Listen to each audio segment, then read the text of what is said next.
Ladies and gentlemen, we are back. Finally. After what seems like an eternity, we managed to get a panel show together. So, for those who don't recognize me, my name is Darren Cashman. I am joined by the man himself running the Red Bull Review, Julio, and we are delighted to be joined by Elliot Matthews and the one and only Keane Talks United. Guys, how's the summer been for you? Good, man.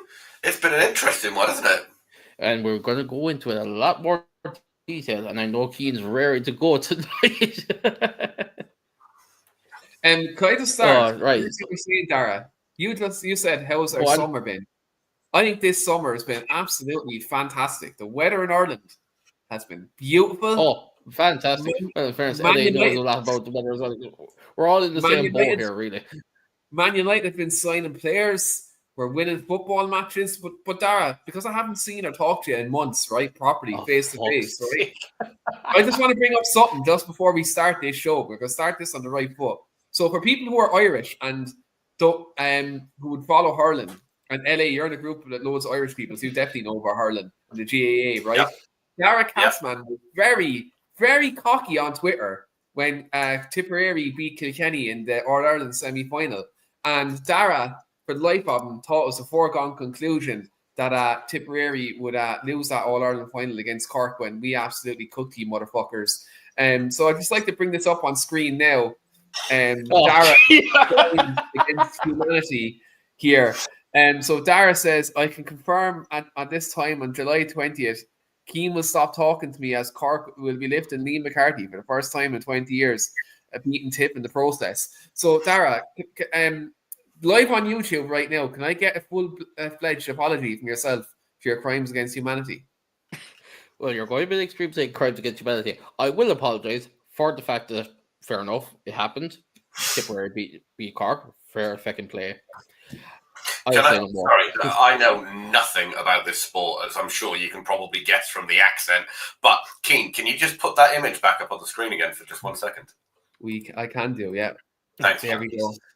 That one solitary bookmark you have been waiting for a long, long time.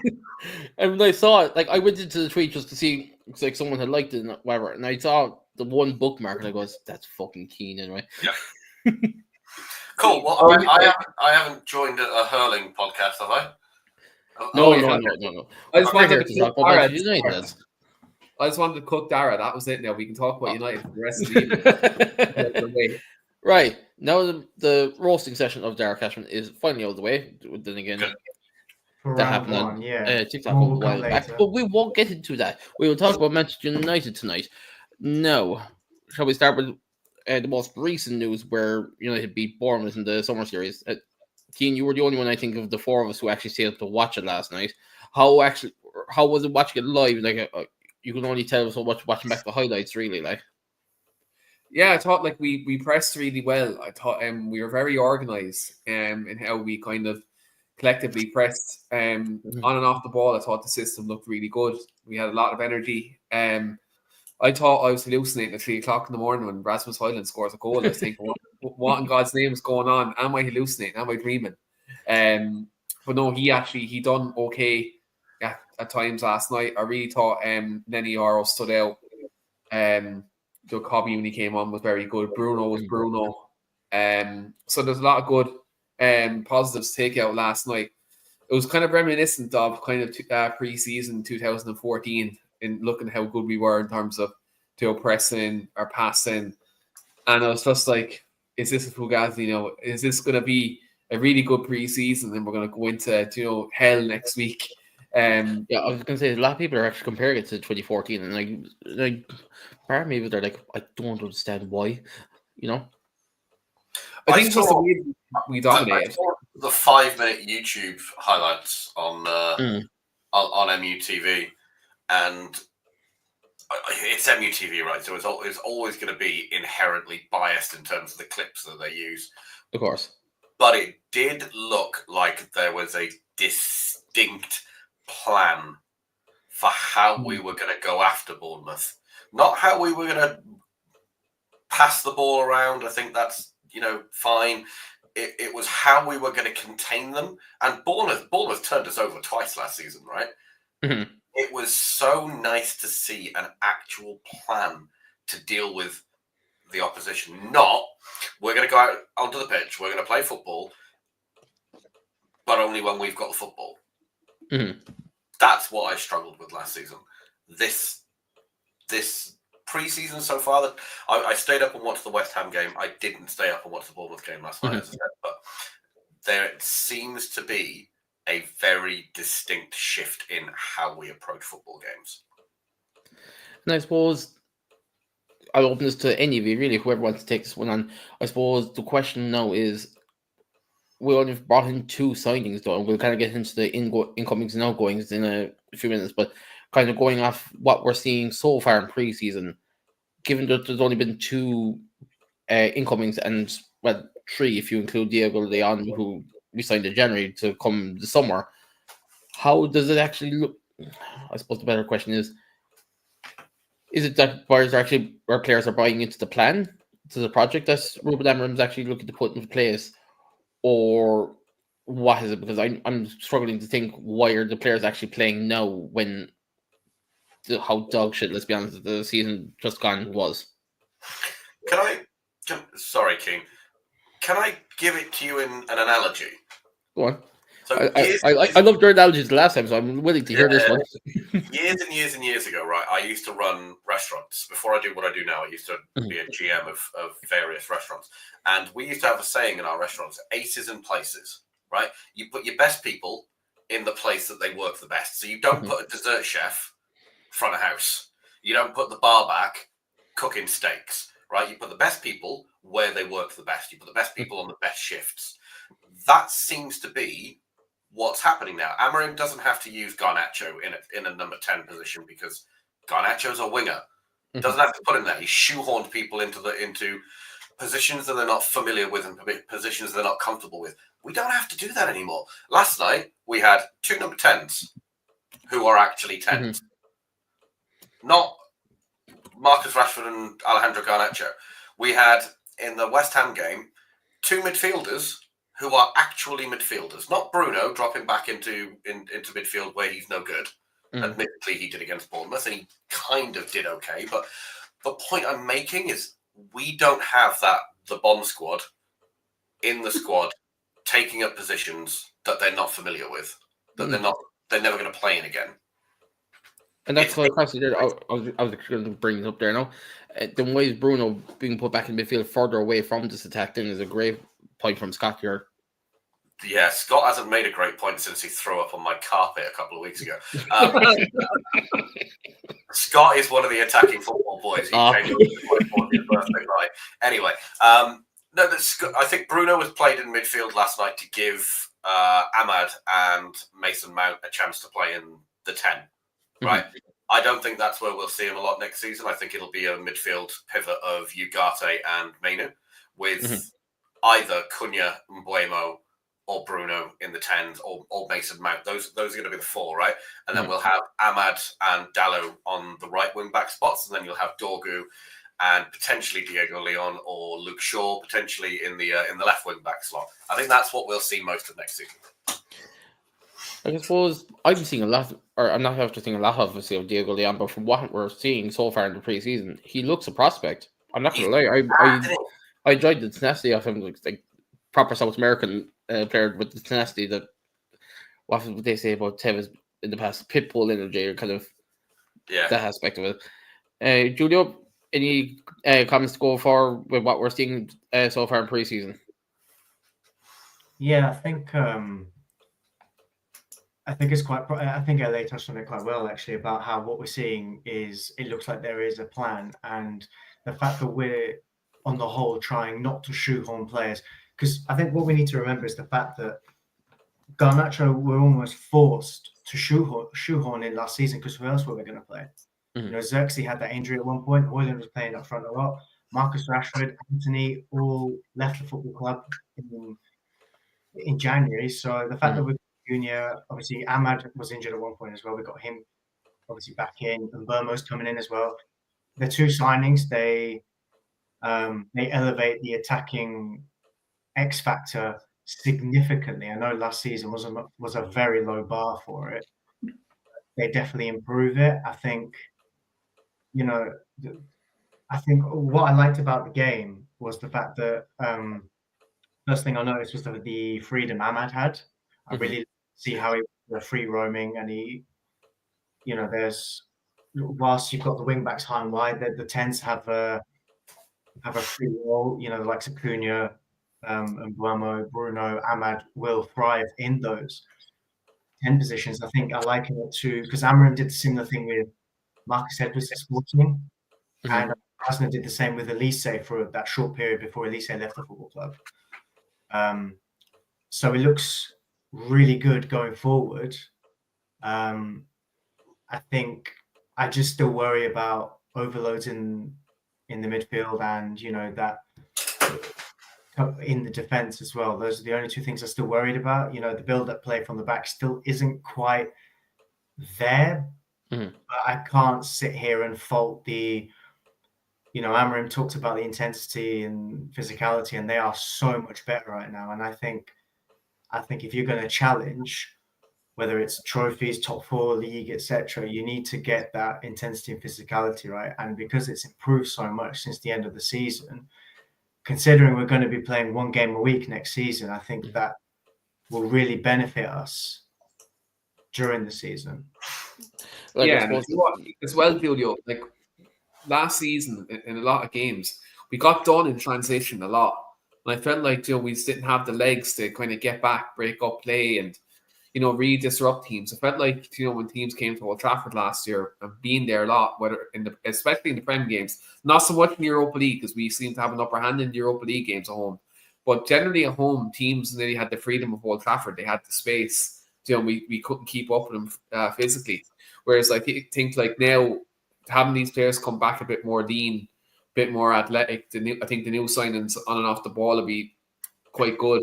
I actually think, and I mentioned this before, like I think actually Amram made us way better defensively last year when he came in, as opposed to Eric Ten Hag, when it was kind of, I suppose it was basketball games, whereas we weren't conceding 20 shots a game when Amram came in. It was less, there was, so granted we still lost games, but there was times where we did shut up well. I think a big problem we had last year, and I've mentioned it so many times, whether it was in a group chats or online, is I think scoring goals massively killed us last year.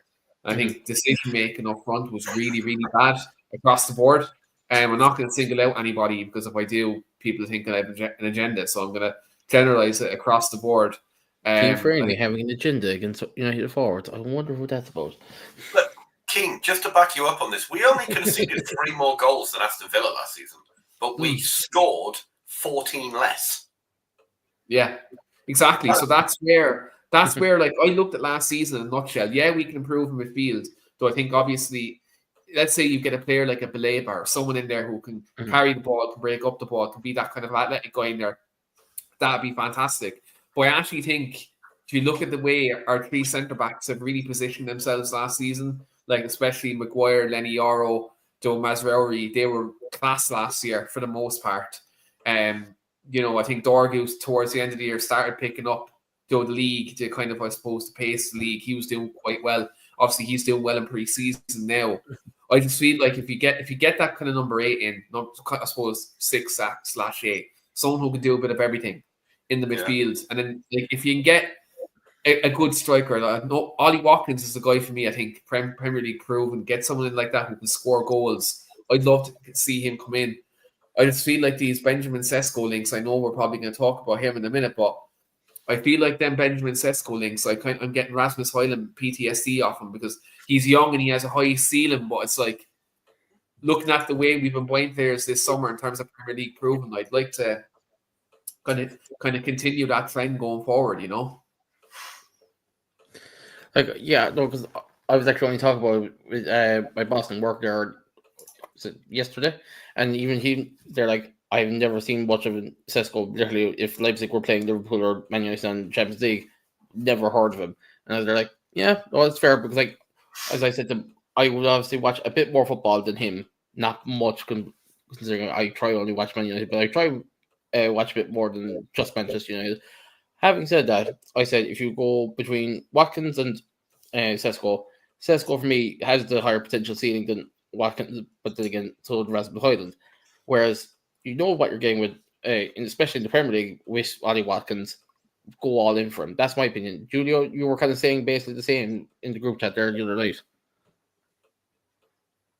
More or less. Yeah, I think from the beginning, firstly, these two were not my original choice. The original choice I wanted was Victor Osimhen, but obviously that's not happened. Oh, that was never going to happen.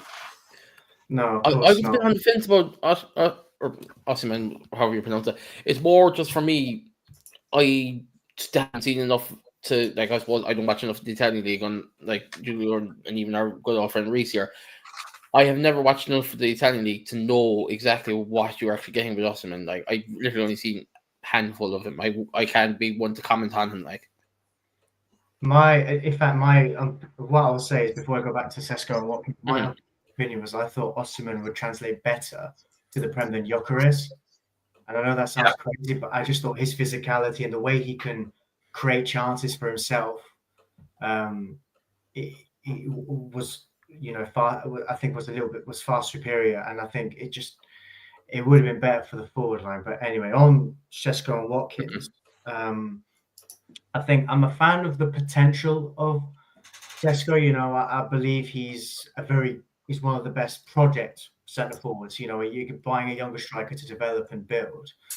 And because I think statistically, I think he's got one of the best goal involvements to minutes ratio at 22. I think the next step for him, is to transition into a team that creates more chances, which wouldn't have been United for me. Would have been an Arsenal, Liverpool, or a Newcastle even.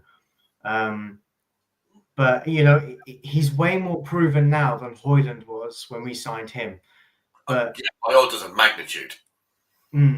Even when Sesko moved, I still remember there was that preseason game he had for, I can't remember if it was Leipzig or Salzburg. It was 3 years ago. We just had Ten Hag come in. I think he floored Van Dijk with some great technical work, and everyone was like, sign this guy for 30 million, please. Sign this guy for 30 million, please. Even then, I would have signed him then over Højlund when we signed him. That's not a disrespect on Højlund, but what I saw was when we signed Højlund, we were paying big money for a striker who I think had only had 13 starts. 9 goals. He had 9 goals or something before he came to United. He wasn't even first team. He was barely first team. He was the backup. Another year, and he might have developed. Maybe, but he didn't have that. True, but hold on. While we're talking about Højlund, sorry, Dara. While we're talking about Højlund, I think if Højlund comes in and there's a senior striker at the club, a Cavani, for example, I think Højlund is a much better player today than he is. Easily. And this is what I said to Keane Cavani was doing when he was here. That first year Cavani had great song, great performances post Christmas and the lot. But you could see he was working with the likes of Mason Greenwood. Mason Greenwood had a very tough start to that season. And then post February. Was that the 21-22 or was that 21 or 20? That was 2021 because I remember Cavani was helping number 11 and he was helping Rashford. He was that guy. Yeah, that guy. Yeah, he was helping number 11. Helping Rashford. Like one of the things I remember from Cavani that season is I think it was the Spurs game away where he was actually showing that striker them little movements, how to make them little runs and how to spin the run. And I remember watching that thinking, we're onto something here, Joe. Like your man could learn off Cavani from like a footballing perspective. And obviously, Ronaldo came in and that kind of as nostalgic and great that was, it kind of ruined maybe the system and stuff. But as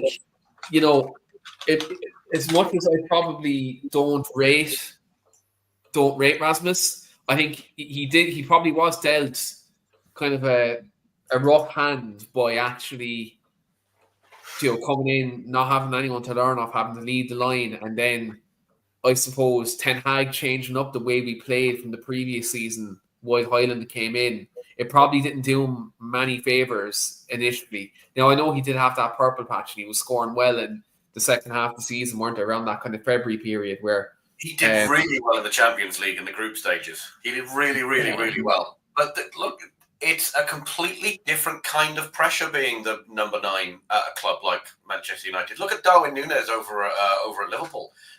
It's not a foregone conclusion that you come in and you are just good straight off the bat. It's different even when you're an experienced striker. We've had some really good strikers come to United and just not do well. Falcao, one of the best strikers in the world at the time. He came in here, admittedly, he was coming off the back of a few fairly significant injuries, but he just did not do well at this club. The number 9 at Old Trafford weighs very, very differently. And then you add extra weight on when you are the only goal scorer in the team. Yeah. And then you add extra weight on again when the team is struggling for shape and consistency with a manager who genuinely believes that the gap between the centre-backs and the centre-forwards should be 80 yards. That is a completely different type of pressure. And it's not all his fault. I think some of it is. I think he's too prone to wanting to be a WWE wrestler. And you said it, not me, LA. You said it. But he's so desperate to impose himself and to prove that he's this big, strong bully of a centre forward. He forgets about the other side of the game, which is the game that he's good at, which is his movement. Everybody raved about his movement before we signed him. There were all these clips going around of his movement for Atalanta and his movement for Denmark, and I was so excited by it, and he's forgotten it. The thing that made him special, he's forgotten it. Yeah, I said this to Keane and Julia there one day. It was literally the fact that I can't remember which of the games against, was it Galatasaray in the Champions League group stage, the first year he came in, and it's just he turned it back and it was just a raw pace just burst before he chipped it over the keeper. Yeah, that one, Yeah, he did it again. If we can get some of that Rasmus Højlund back this year, we might have something in him. And I emphasize the word about. And I'm Keane, before you say anything, I'm not saying I am literally trying to be as unbiased as I can be. But anyway, I rate Højlund, but he can't be the only striker at the club, which is my concern. And last season he had he had some help from Xerxes, who is not a natural striker. He is not an out-and-out number 9. Completely changed the way he play. I think Xerxes with Cunha and Mbeumo as a dynamic front three would work really well in terms of their movement and how they link up play. I think in certain games it can work well. Not every week, but I think there's games where I think in terms of movement and having that bit of an X factor, the fluidity as well. Really I think if they're playing against a low block, sure. Yeah. See, we're on about players in their certain positions here now. I'm going to go back into the midfield quickly. Ugarte, is he a 6th or is he more forward? Because he's looking like the way he's been playing in the preseason, he looks like he's been pushed more forward though. He's a 6. He's a destroyer. Yeah, but the problem is in the way we were struggling in the Premier League last season, him being the 6 didn't help. If you try pushing a bit forward, whether it be causing chaos higher up in the midfield, it was just not there. Whereas he produced that pass for Ahmad in the game the Saturday night. Yeah. He nutmegged 2 players and slipped the ball through for Ahmad. Ahmad scored, but he was offside. Yeah, look, he's got a little bit of that about him, but that's not his game. That's not what he's for. And I think Ugarte gets so much hate from the online fan base. It is unreal. But the match-going fans fucking love him. And that's because, look, the best praise that I can give Ugarte is how many shots on goal were we conceding before we signed him a game? It was in the 20s, right? We were actually averaging about 20 shots a game. Yeah, that dropped to between 8 and 10 when we signed him. The work he does off the ball, the disruption that he does off the ball, the way that he sees passing lanes and steps into them is not like anything else that we have in the squad. Casemiro doesn't even do that. Casemiro is a very reactive defender.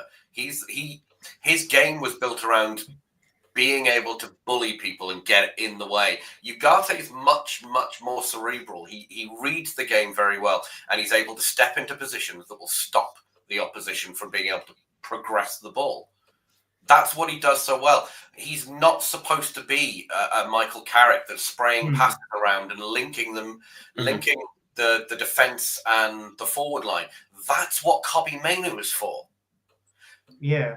But even then, though, Kobbie Mainoo was showing promise in a number 10 position. Though the number 10 is kind of locked off of who we have, but it's a matter of like fair enough. Kobbie can play higher up and lower back. Mainoo was more.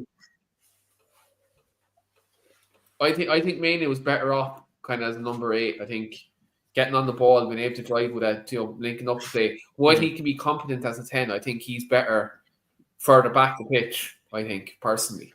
He needs to be affecting the game and progressing the football. I don't think he has the passing range or the pace to play as a number 10 in this system. I mean, he played as a number 10 in the academy, and I've had argument after argument with the attacking football boys about this. Kobbie Mainoo's not a 10. He is a ball-carrying 8. Yeah, like even Scott back again, as we were talking about, how does he actually fit into a team that has Cunha, Sesko, and Mbeumo and Bruno? Like, the problem is, Bruno is, what is he, 30, 31 now? Sorry. Yeah, there you go. It's like, when you look at Bruno's age profile, he could fit, like, it's a tough one because Bruno's there as your number 10, as we're kind of discussing as to where Mainoo fits into the midfield as a whole. And then you got the fact that Bruno's going to be coming and going, and like, if even Scott again here, don't think if Bruno Mainoo midfield is workable. Absolutely, it's not in this system anyway. Well, I don't think that's strictly true. It depends on the opposition. It won't work against a high possession team. Mm-hmm. It won't work against Pep, basically. No, it won't. It won't work again Brighton either. I really don't think it'll work in that position. But I think if you're playing against a team that like to press high, I'm sure it'll work just fine. Mm-hmm. I was trying to figure out like where does it fit, because like low block teams may not work. Like it depends on whether you're playing against a team. Like if we were still in Europe now, that might work, because like you've got that aspect of, because like I look at the fact that we thrived in the Europa League, did shit against teams in the Premier League. It's that difference in style of football across Europe, didn't I? Or would I be too fair saying that? It's nice to have options, isn't it? Yeah, I did want to bring that up actually. The fact that we've got so many options, there is, of course, it's not nice to not have set clarity about certain players and where they can play. But I think different opposition requires different ideas. You know, for example, 20 minutes to go in a game, and you're chasing a game against probably a team that you're losing 1-0 to an underdog team. Of course, you're going to throw Bruno and Mainoo on together because you think the ball is going to be in the opposition's half. And worst case scenario, you throw Harry Maguire as your number 9. Yeah, I think on the Ugarte thing, I just want to say that I understand some criticism for him. For example, I did worry last season the fact that he kept getting taken off at 60 minutes, but I think I find it quite ridiculous to see the amount of hate he got that couldn't be said without someone mentioning, "Oh, we paid for Ugarte. We basically funded the João Neves deal to PSG." Anyone who thought we were signing a deep line playmaker of some kind with Ugarte, you weren't watching him. This guy's role is, do you know what? I liken it to when Chelsea won the league with Conte. They had midfield 2 in a 3-4-3 of Kante and Matic. I liken Ugarte's role to Kante, where it was very simple: break up play, give the ball to the person who's going to progress, which was Matic. He would make the balls into the likes of Hazard, Willian, Pedro, etc. That's how the attack goes. You're not having. Ugarte isn't a Fabregas. Ugarte isn't a Xabi Alonso. He's simply he's the legs in midfield. He's going to break up the play, and his partner, who hopefully is someone who can complement him perfectly, like a Mainoo, or even if we sign someone else, is going to be the one that's going to play those balls. So there are some things you can criticize Ugarte for, but to criticize him for something he's not, I think eventually we could end up replacing Ugarte with someone who is of similar ilk but can play with the ball at his feet. But for a player we've got, I don't think it makes sense to slag off a player we have for something he never was. See, you're mentioning the word replacing Ugarte. Now, I'm assuming you're probably talking like 3 or 4 years when he's after progressing a small bit, or either progressing or regressing. But just for me, I'm there like Ugarte's only 24. He's still got time to adapt to different aspects of the game as well. So for me, I wouldn't talk about replacing anyone yet. Now, having said that, we're on about partnering him with someone else. The problem is that we're just have to talk about there as we've got a line of midfielders so we can partner up together, and we're on about buying another midfielder. I don't think we need to buy a new midfielder. And it would be nice to have, but I don't think it's a priority for me. I think we've got Casemiro, who is a very experienced midfielder, albeit one that doesn't necessarily have the legs anymore.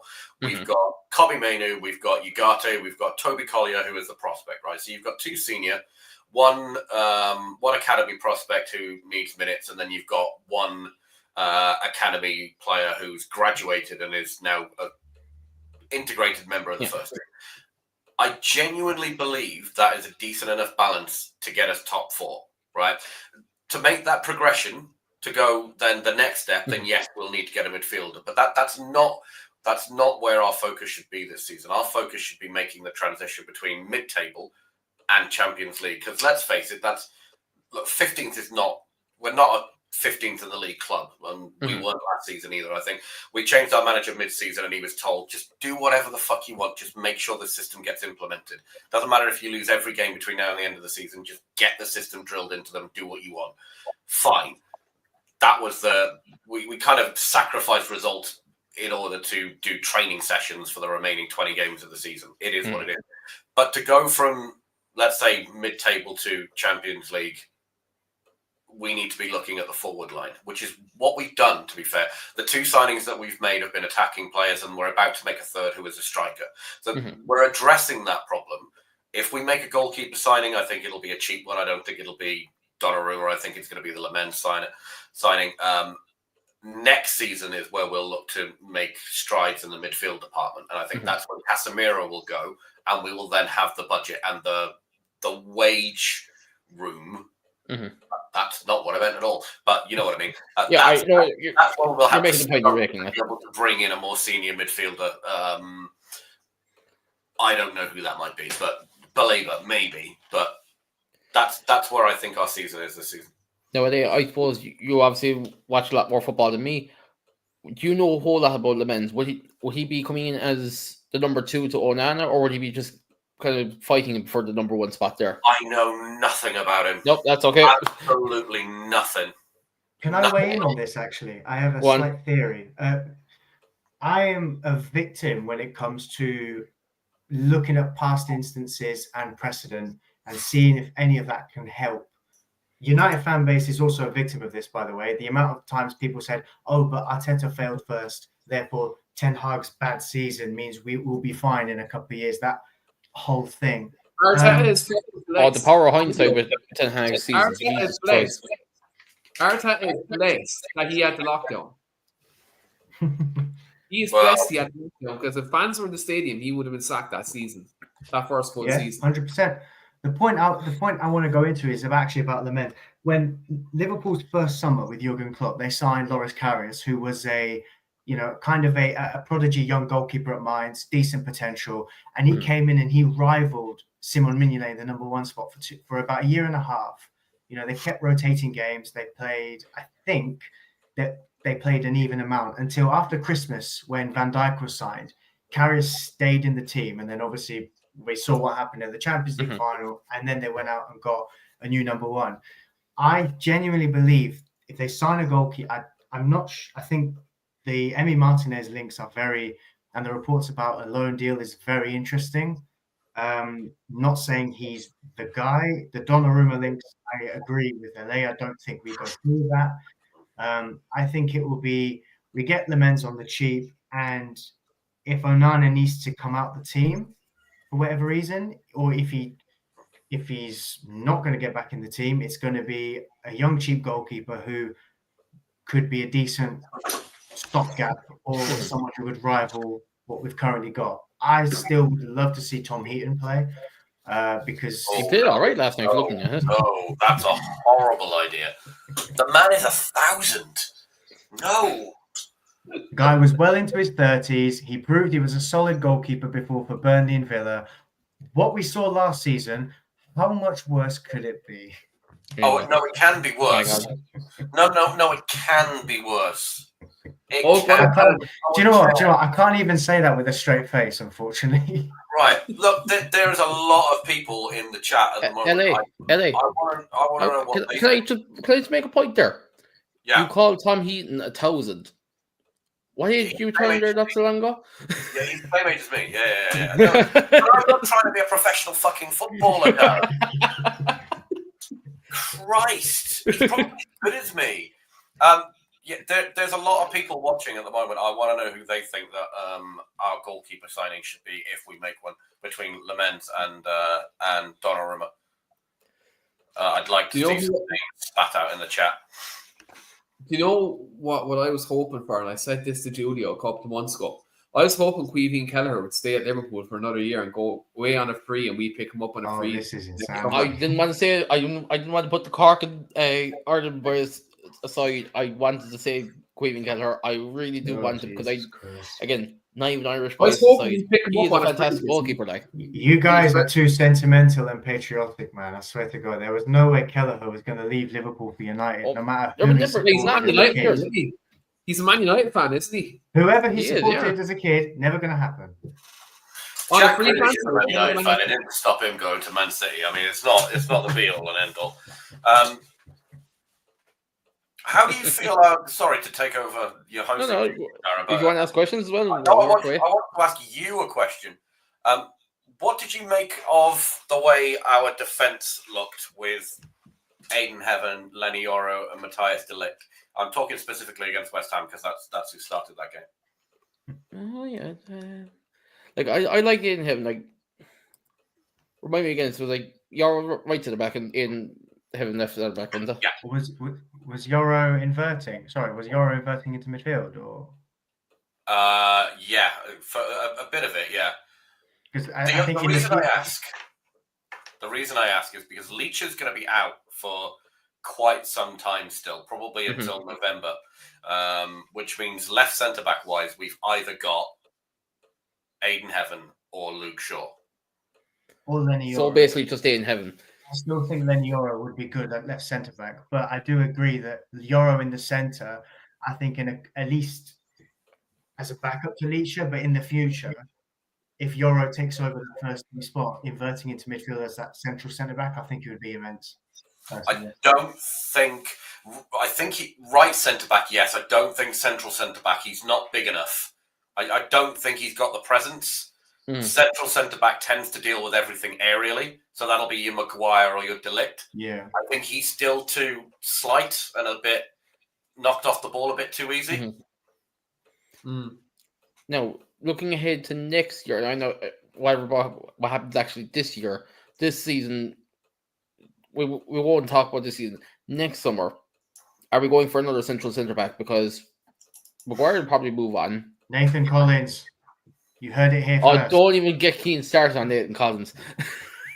Brentford relegated, Collins on the cheap when Maguire leaves.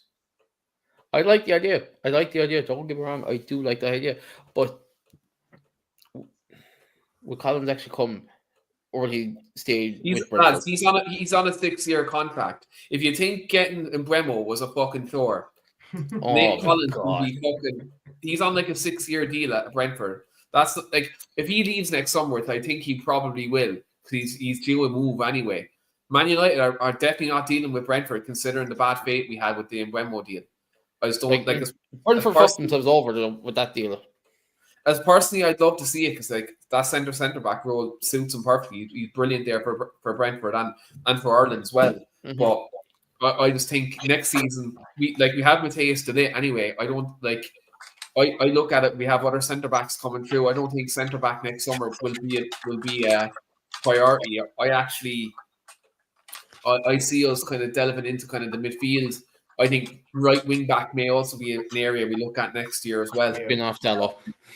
Yeah, so I think there'll be other areas we'll definitely address, and like who knows, like Bruno may get his Saudi move next summer.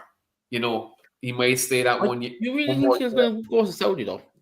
Yeah, a lot can change in a year, but what I'm trying to say is like Bruno's circumstances next year could change as well. I think we're stacked in terms of centre halves at the moment, where I think there's probably more areas where I'm looking at we can probably improve, and LA put it perfectly.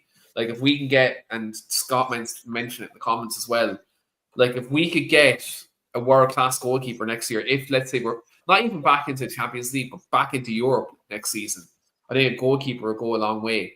Because like you look at our last 2 European campaigns, so Onana cost us really, finally cost us, and in that Champions League group stage was if you ever watched one of them failed compilations, that the Onana's group stage is definitely one of them. So like I think it makes up the majority of the compilation though.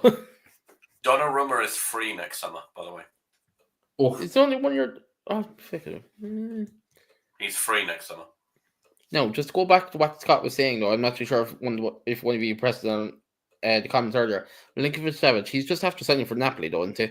Yeah, he's just moved here. Yeah, unfortunately. Like, he was formerly in our academy, so kind of go back to Tom Heaton. That would count as the academy player on the bench. There's other keepers out there, but I think like that market, I think especially like if you look at that Alisson transfer to Liverpool years ago, like that set the benchmark for like a world class goalkeeper. But that market wasn't as inflated as it is now. So if you were to buy an Alisson Becker now, you're talking triple like 100 million rather than 60, 70 million. I was going to say about 71 million. I think was it. Trying to be with inflation, like put it this way, like if Madueke's going for 50 million, if Mbeumo's going for like 70, like if you're looking at a world class goalkeeper and your Man United come calling, it goes up again. Quota's ridiculous money. The goalkeeper market is so much worse than the striker market as well. I was just about to make that point. I'm just thinking in my head. While I wasn't saying anything, I was there like, what keepers are out there that you can consider world class that would actually be willing to come? Like, and there's not many that are coming to my head. Like, hang on, wait. We're not Newcastle. People do want to come here. Yes. We just make that point now, just so we can solidify it. And once Sesko gives preference to Man United, then what's going to make me howl with laughter is that we're going to complete 3 signings this summer, and all 3 of them were Newcastle targets. All 3. And their fan base has been so like they've been like I've never. They've been so cocky. They've actually been so cocky the whole summer. Like their fan base has been chirping up, and they think they're bigger than what they are. Whereas like Sunderland are a bigger club than Newcastle. Let's be completely honest. Like Sunderland are a bigger club. Aston Villa are a bigger club. Everton are a bigger club. I think they need to know their place. If I be completely certain fan camera's favorite team, Notts Forest, are also a bigger club. So yeah, that guy. Yeah, him. We won't mention by name. We have an idea. I think in respect to United, not talking about any on teams who are below us in stature, but in terms of United, I think like if we get Champions League football this season, and if we win a trophy next season, I keep saying this season, next season, it's starting in 2 weeks. Like I really do think we have an opportunity to do a good rebuild. I think we have a very good manager in Ruben Amorim, but it just all depends, lads, on the start we have, because like truth be told, them first 6 games are tough games, and if we're to really rebuild and actually if we're really to get a good start in the rebuild to get into motion, I think we have to hit the ground running, because you know how this English media is, you know how worldwide media is, like, it can become very toxic very quickly. So I do hope that Ruben gets the start he wants, and I hope he gets the striker in early, so we can kind of even if it's a paper over cracks phase, for the first couple of months while we're still implementing that 1 game a week, I really hope he does well. season, man. I think we're a little bit late for getting a striker in early. Yeah. Yeah. Like, I'd like to when you talk about getting them in early, do you mean talking before the Fiorentina game next week? Yeah. Even consider going by United standards, I'm saying get them in even after Arsenal. Considering our United standards and transfer, I'd consider it's a United way, no despite. When does the transfer window close this season? 1st of September, I think it is. I was going to say 1st of August for some reason. It's, 7 o'clock on the 1st of September. What's the first game of the season? 17? Oh, sorry, we're playing the 17th. 14th. So 14th, is it? Okay. Well, a couple of weeks after the start of the season. Okay. Yeah, we'd have to get them in. Oh, yeah, no, so we're playing the 17th. Liverpool are playing the first game on the 15th. Yeah, so. Get them in, even if you can't get them in now, get them in right after Arsenal. Get that Anthony Casemiro effect that we got after losing that Brentford Those game. were the days. Yeah. Realistically, boys, I think we'll probably see 2 more signings before the window slams shut. One of them will be a striker, and I'm not sure what the other one will be. Just where would your money go if you had the money? It's obviously going to be Sesko because I think we've ruled ourselves out of everybody else. But that 4th signing, where are you prioritizing? Goalkeeper, straight up goalkeeper. I think it goes to the goalkeeper. I mean, personally, I'd still think we should go for Watkins, but with the talent ID that Christopher Bivell has, and if he's putting his balls on the line for this kind of player, then you just let him buy this player. I think. I'm with you on that, by the way. I've been screaming from the rooftops for the last 2 seasons that we need to be focused on Premier League proven players. Scoring in any other league is difficult, but it doesn't translate to the Premier League. It's I think the way he plays, the way he attacks spaces as well. I think it's perfect. He's had that Mbermo link before. I just think it would be all round the perfect. Well, I say the perfect. One of the better people for the forward line. But if we're not going to do that, if we're going for Sesko, fair enough. I still rather Watkins. I don't think the Donnarumma deal happens. This guy has a career of using moves for contracts. And he's been burnt once before with Milan where they went, all right, cool, you want to leave on a free? Cool, we'll just upgrade with Mainan. And one thing I want to mention, for 2 years now, I think, they have complained about his ball playing ability. If we want a goalkeeper that has good ball playing ability, I don't think Donnarumma's the guy. And I think he's on ridiculous money at the moment, or he's asking for ridiculous money. I think he's got 275k a week. Oh, Jesus Christ. There might be a chance he's asking for ridiculous money. I'm not sure, but I just... For a goalkeeper that's won the Champions League, I wouldn't call that ridiculous money, to be fair. World Cup winning goalkeeper. Yeah. Yeah. I don't think that's ridiculous money considering we still have Jadon Sancho at the club on 350 or whatever he's on. Will he ever fucking go? Honest to Christ, and he could take half the fucking fan base that are on social media with him. Honest to God. Keane, after Sesko, where are you putting your money?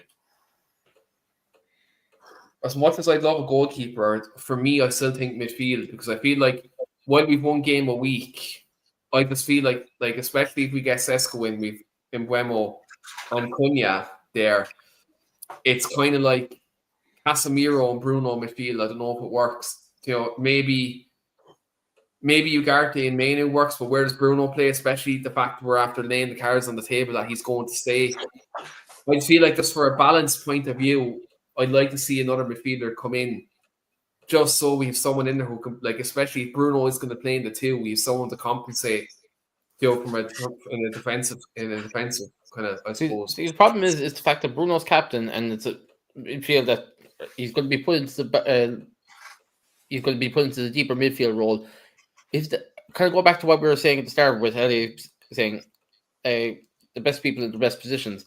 Is Bruno not being, to an extent, being shoehorned into the 2 there in the midfield rather than being higher up the pitch? Bruno's played there plenty of times. He's not being shoehorned. He played well there last season, and he played also for Portugal under the previous manager. Not Roberto Martinez, the other guy. I can't remember his name.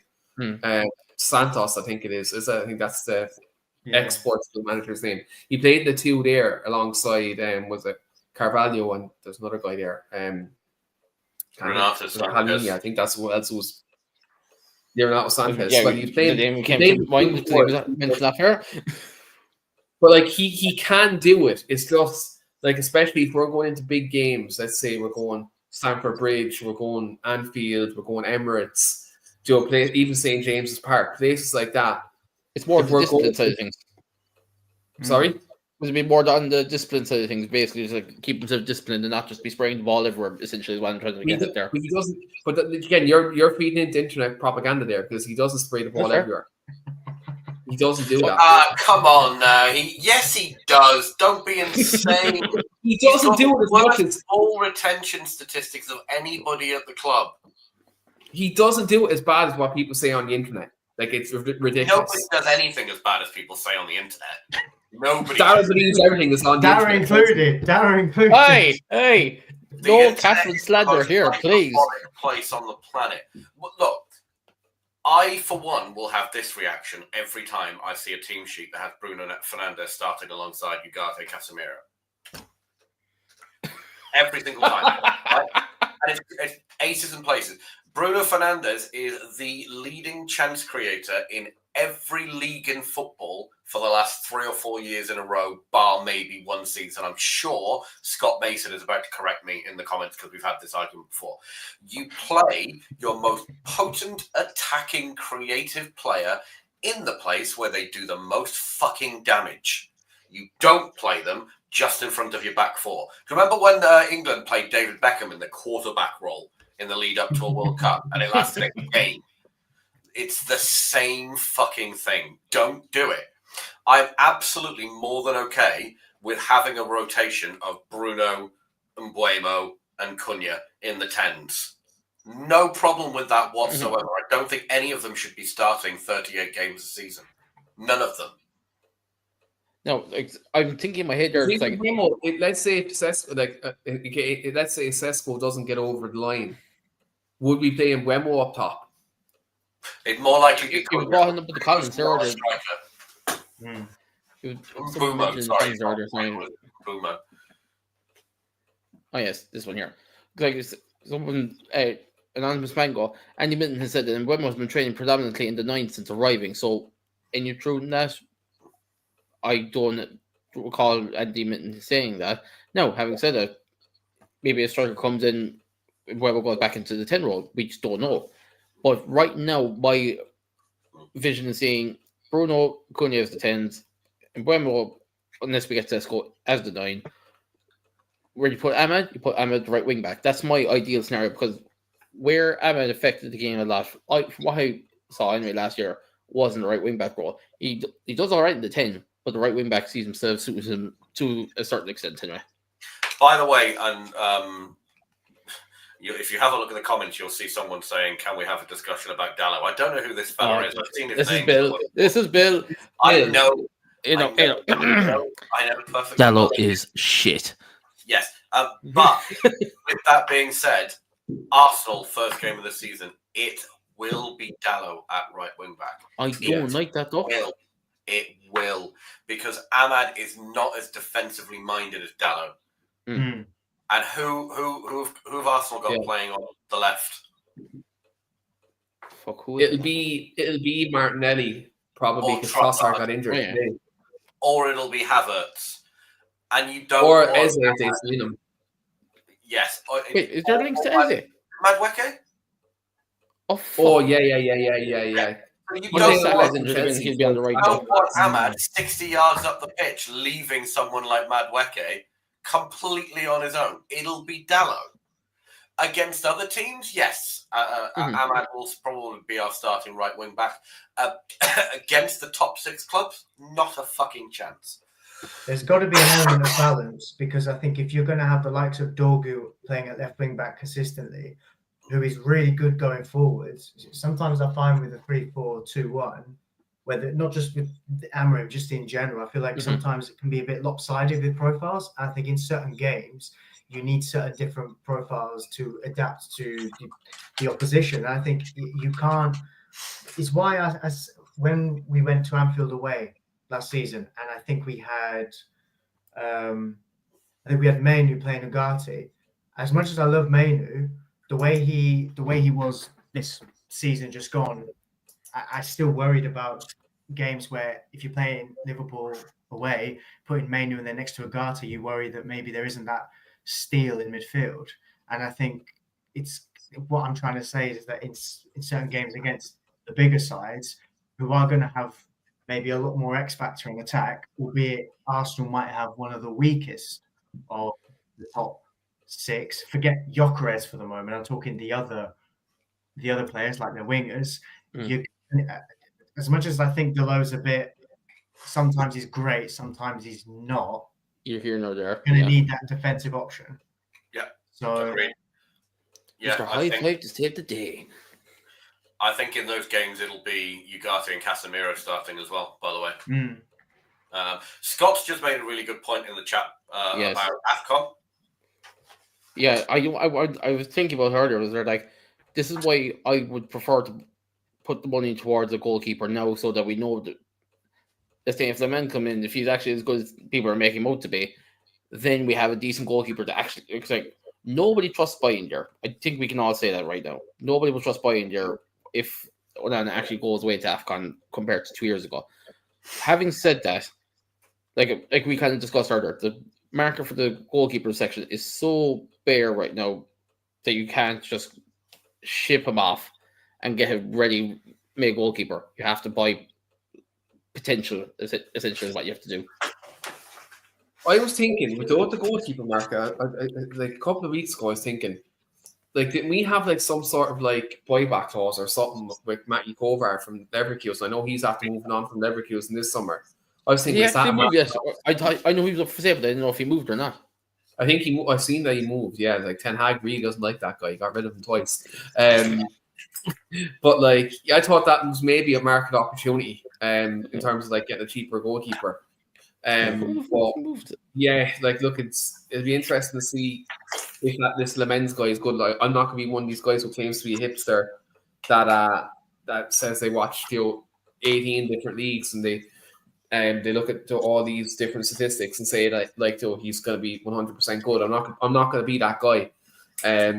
Look, I hope if he comes in, he does well, but again, like Manchester United, like the striker position where LA mentioned earlier, where it's like a Shark Tank walking into number 9 jersey, equally walk into the Manchester United number 1 jersey, like a step row. Like, look, the amount of goalkeepers have come here are quite decent and haven't done well, so whoever comes in is going to have a set of bollocks on. Like, that's all I'd say.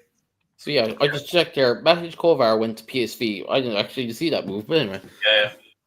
And our buyback clause went with him. Okay. So we don't have one anymore. I believe we had a sell-on, so I think we made a little bit of money from it, not a lot.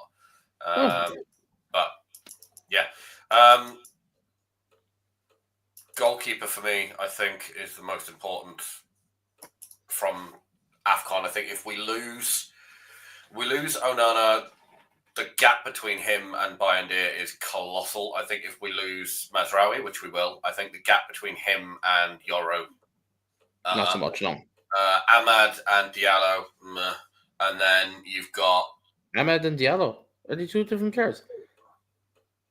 Ahmad and Diallo. Oh, you said Diallo. I might have done. It's 10:30, and I'm tired because I've got a daughter. I'm not usually up this late, boys. Ahmad and Diallo, fine. And then Brian Mbeumo, I think you've got enough cover there in Mason Mount, Fernandez, Cunha. I think we'll be okay. As well.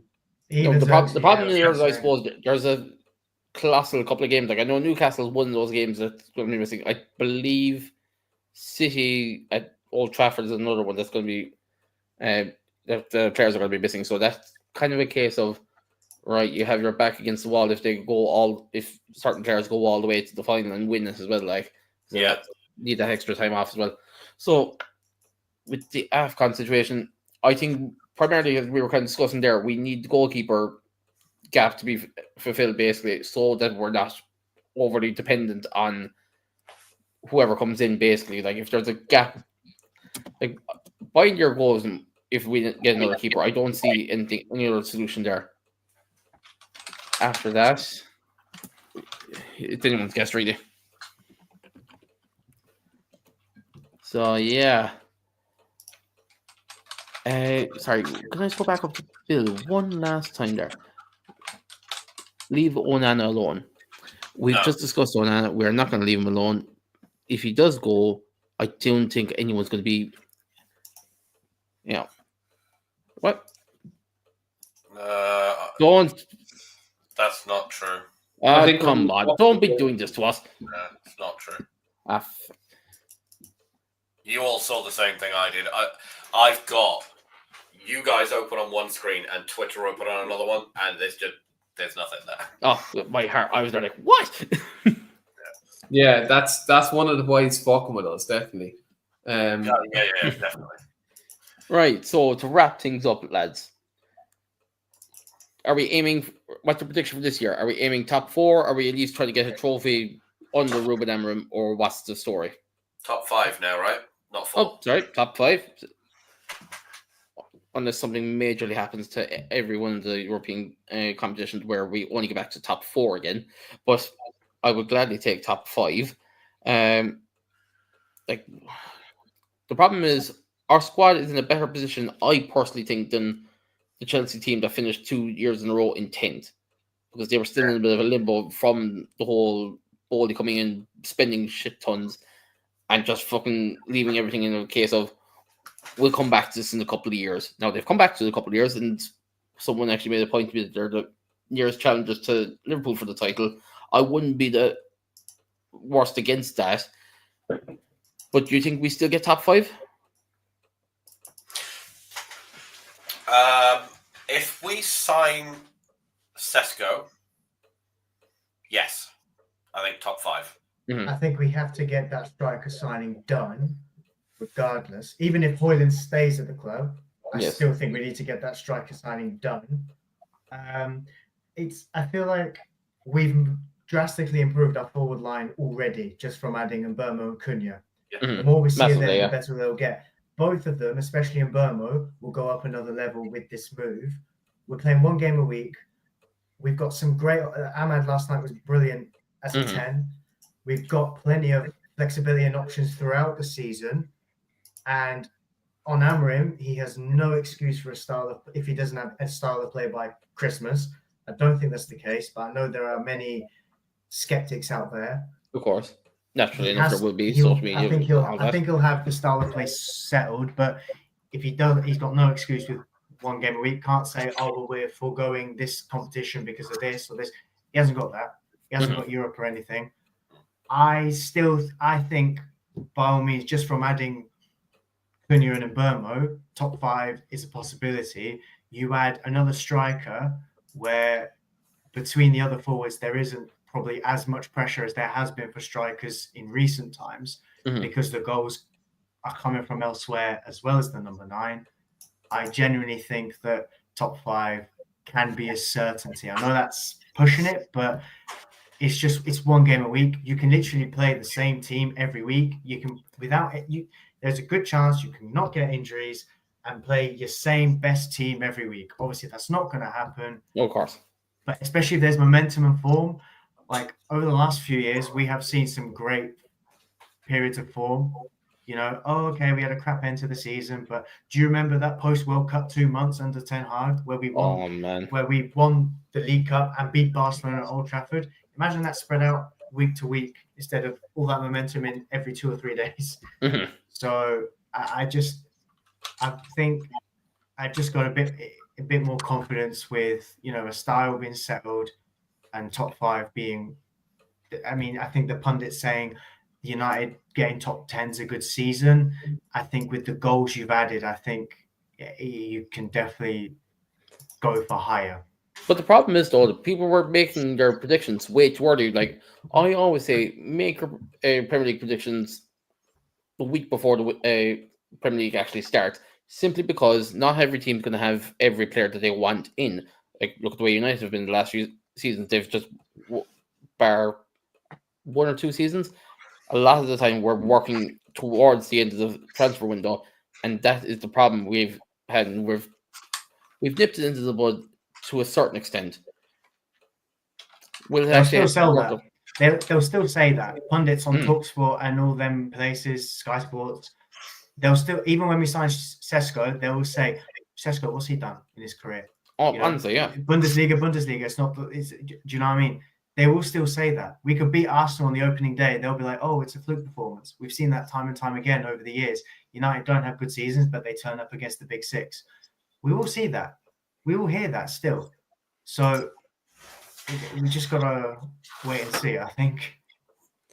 I think United will finish 6th this season and will win the Carling Cup.